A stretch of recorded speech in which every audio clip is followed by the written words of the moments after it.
Most of us suffer from something that is termed the Fermi paradox. We believe there must be advanced civilizations out there, and the odds seem so convincing, yet we have no evidence. The thought we could be alone in a vast cosmos fills us with dread, but at the same time, we wonder if extraterrestrials would be friends or foes. Before the scientific revolution, our ancestors believed we were the centre of the universe and made in the image of an all-powerful God. Now we realise humanity is a mere speck in an infinite universe. And that's convinced many of us that it can only be a matter of time before we make contact with extraterrestrials. Or maybe our leaders have made contact already. Contact with extraterrestrials and alleged interventions in our history by aliens has gripped us for centuries. The 19th century gave us the French author Jules Verne, who wrote Journey to the Centre of the Earth and Around the World in 80 Days, but also, lesser known, was his novel From the Earth to the Moon, where the members of an American gun club fire 3 astronauts at the moon using a huge cannon. While the English author H.G. Wells, at the start of the 20th century, imagined a hostile alien invasion of Earth in his great work, War of the Worlds. A dramatisation of this story by the American actor and director Orson Welles in 1938 caused panic across the United States when it used the new medium of radio to tell the story as if it was true life breaking news. Wait a minute, the enemy is now in sight above the Palisades. Five great machines.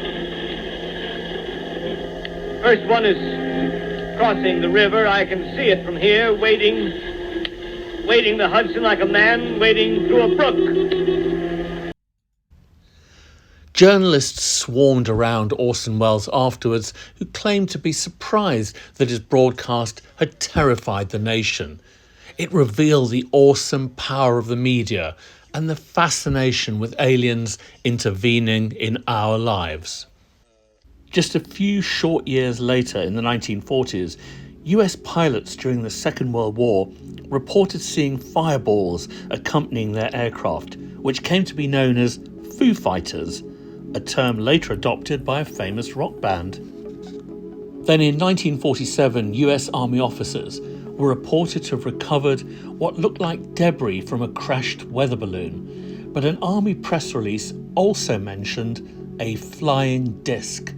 Local media immediately seized on this as a flying saucer, the popular term for a UFO. The story was revived in the 1970s, a decade that loved a good conspiracy theory.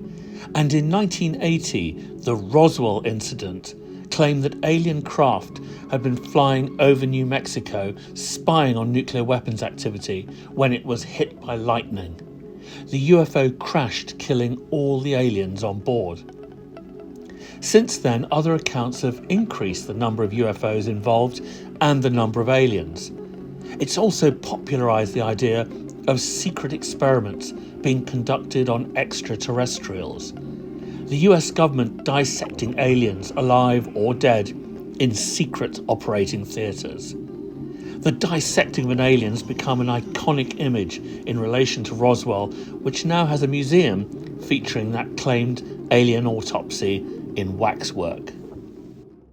In the 1950s, the Cold War between the United States and the Soviet Union was raging, with fears over nuclear war and invasion.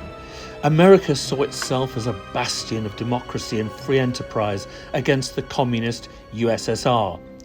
Millions of people tuned in to watch a congressional committee chaired by Senator McCarthy, where he named and shamed alleged communists, particularly Hollywood actors, and some Hollywood actors joined in supporting Senator McCarthy. I personally certainly do believe that the Communist Party should be outlawed. However, I'm not an expert on politics or of what the reaction would be. If I had my way about it, they'd all be sent back to Russia or some other unpleasant place. This paranoia which swept the nation bled into science fiction movies where covert aliens, for which read communists, were plotting to destroy America, although sometimes they were benevolent. There's an intercom system in the tubes. You may converse as long as you're able to.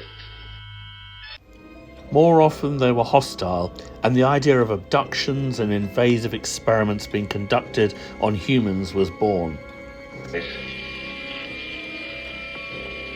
Who are you? What are you doing to me? Can't you speak?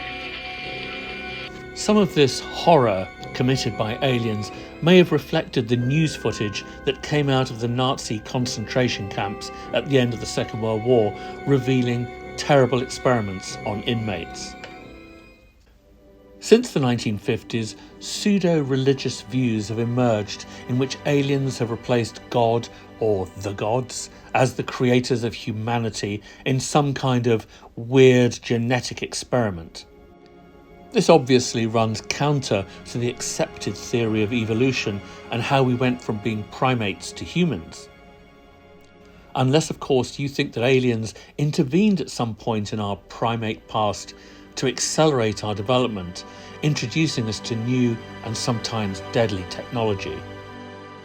There's even a view that aliens destroyed the dinosaurs to clear a path for us on the planet. This would put dinosaurs on the planet at the same time as humans, a theory popular with creationists, but not scientists.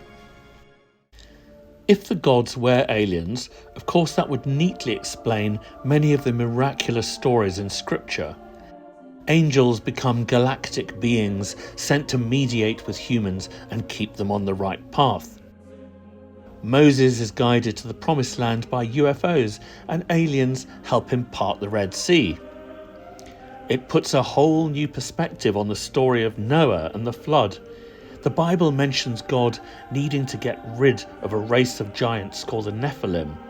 Could they have been an alien genetic experiment that had gone wrong?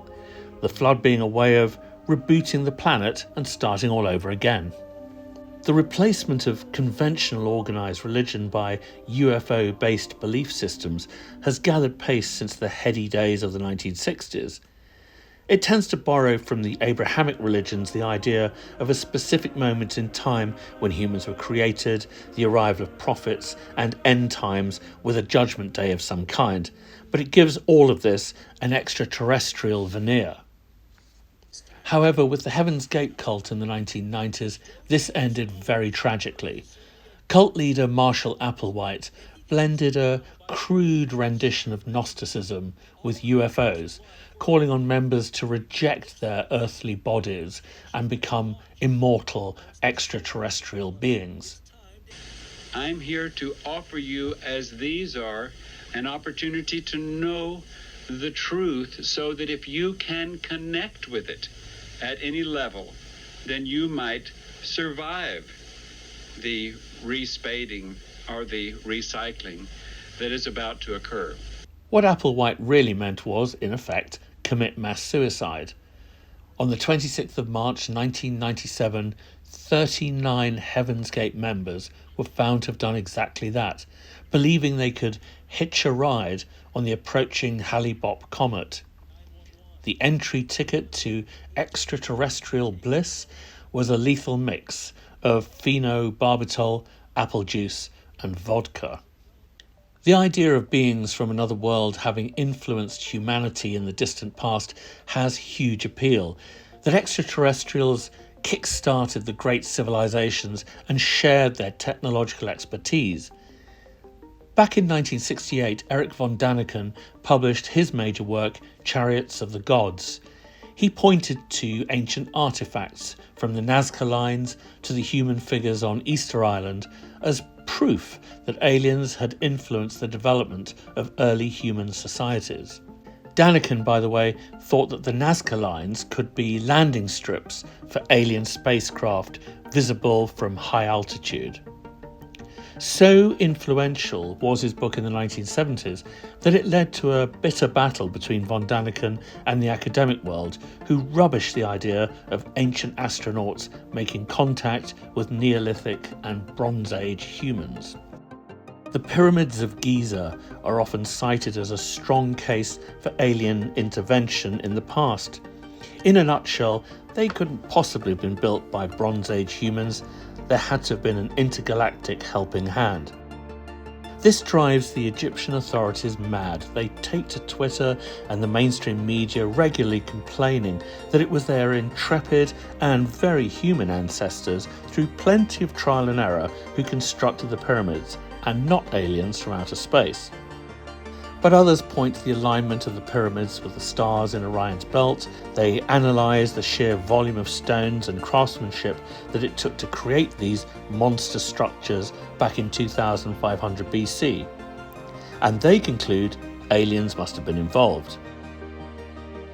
Von Daniken is convinced that Stonehenge in southern England, built at around the same time, also required extraterrestrial assistance. He argues that it was planned as a model of the solar system that also functioned as an alien launching pad, and that it was impossible for the massive stones to have been dragged to this spot by Neolithic people. However, archaeologists have been experimenting for years to prove him wrong. Then we have the notion of ancient monuments being portals to other worlds, Stargates. The Babylonian ziggurats in southern Iraq are prime candidates for such portals.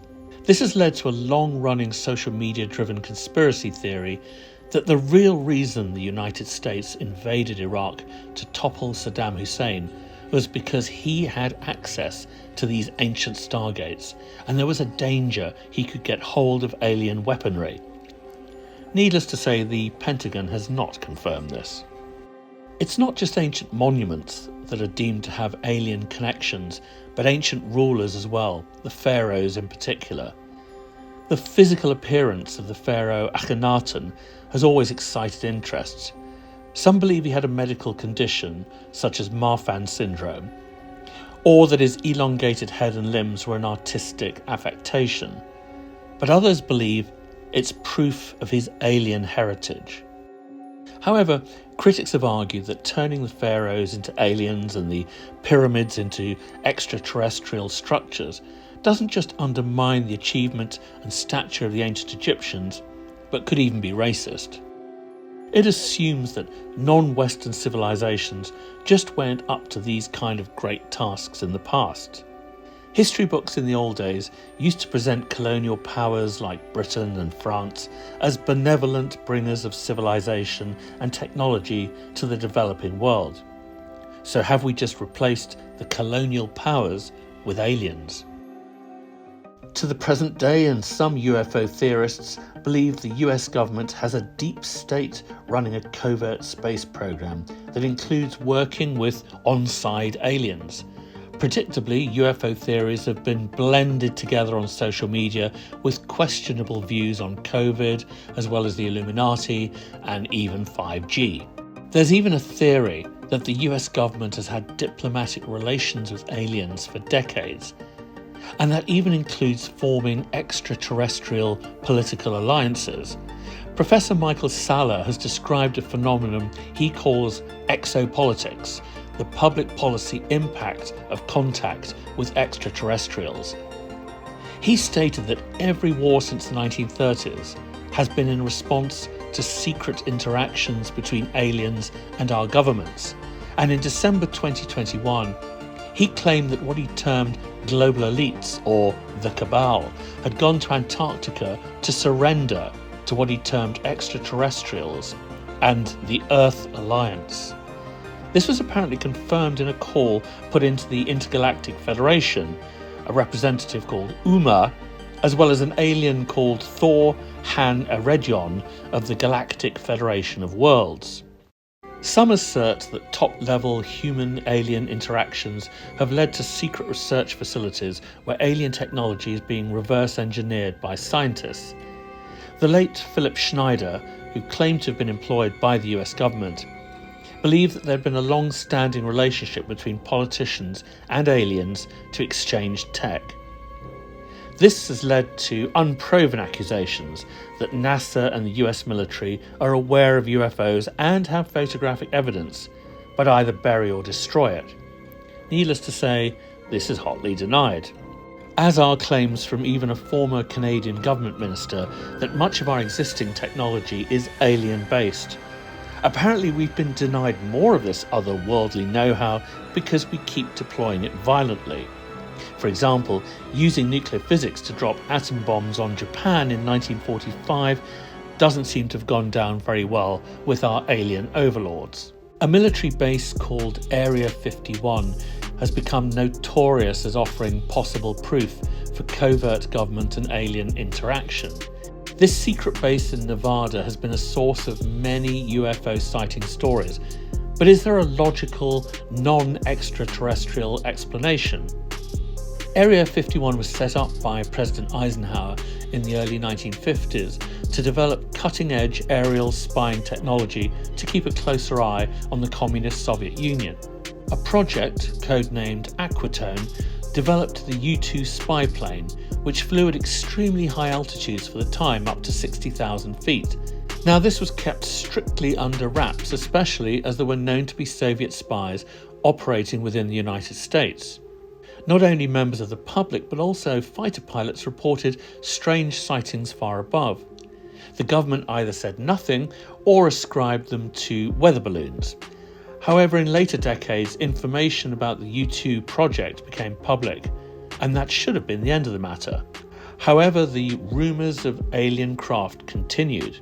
The U-2 story didn't convince people about 1950s UFO sightings, and in recent years the sightings have continued, often by military fighter pilots, much like the Foo Fighters incidents in the 1940s. In response, the US Congress has insisted that more data must be released to examine these stories. What we can see here is fighter pilot footage of unidentified aerial phenomenon. One incident was filmed off the California coast in 2004. The pilot noted that the object wasn't behaving according to the normal laws of physics. On another occasion, an object cruised over the ocean's surface at great speed. In 2020, the US Department of Defense confirmed that this footage was real and that aerial phenomena remained unidentified. If we have already interacted with aliens, could they actually look a lot like us? If planets needed similar conditions as Earth to evolve sophisticated life forms, then those beings reasonably could resemble us. There is a view that our first contact with extraterrestrials may actually be with advanced artificial intelligence. Think about it from the alien point of view. Why send out vulnerable, fleshy beings when a machine would be way more resilient? And of course, this technology could have a longer lifespan than biological life forms, even alien ones, so able to communicate after extremely long journeys through space. If aliens do interact with us, would they come in peace? Stephen Hawking suspected they might not. He thought it might be a similar experience to what the Native Americans came up against after encountering Christopher Columbus and the Spanish in 1492. War and disease could follow the arrival of aliens. And remember the way that the old world brought smallpox to the new world. Aliens could spread a new pandemic amongst us, just as we're shaking off COVID. New and unimaginable viruses could even wipe out humanity. What if Fermi's paradox remains in place and we're all alone, despite our hankering, our wishing for the existence of aliens? Or maybe we come to realise that we are the aliens. All the things we've attributed to extraterrestrial intelligence and know-how, we've created ourselves or are in the process of discovering.